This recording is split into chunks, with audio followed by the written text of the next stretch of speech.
Hello po, magluluto po tayo ngayon ng Chicken Pochero. Kung bago po kayo sa channel ko, mag-subscribe na po kayo.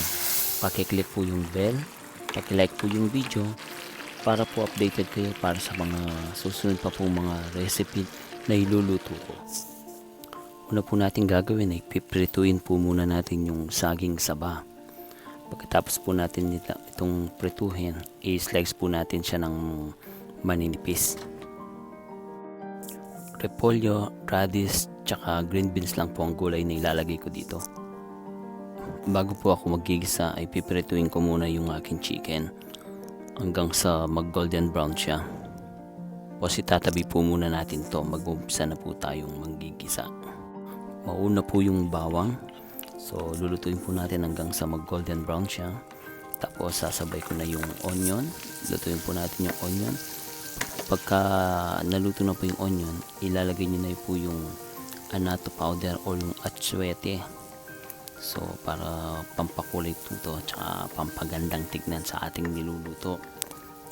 Pagka po nagisa na yung sibuyas sa atsuete, isusunod na po natin ilalagay dito yung tomato sauce. So, hindi po kamatis yung ginamit ko dito, pinanggisa ko. So, tomato sauce po yung ginamit ko. Tapos, ayan lang po natin tong kumulo, yung tomato sauce dun sa ginigisa natin. Pagka kumulo na siya, kahit mga 1 minuto lang po, pwede nyo nang ilagay yung chicken. Tapos, haluin nyo po siya, pakukulin po natin uli.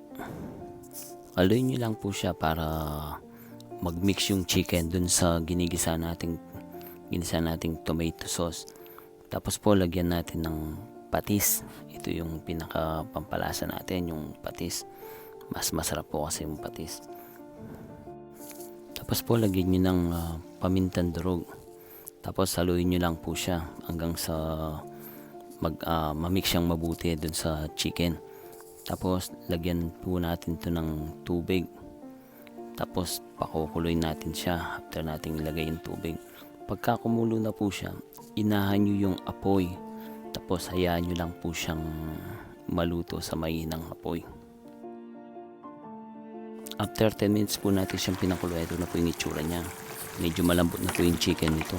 Tsaka yung lasa kumapit na dun sa chicken, kaya malasa na to. Ilalagay nyo na yung radish or yung labanos. Tapos haluin nyo po, tapos pakuloyin po natin uli siya.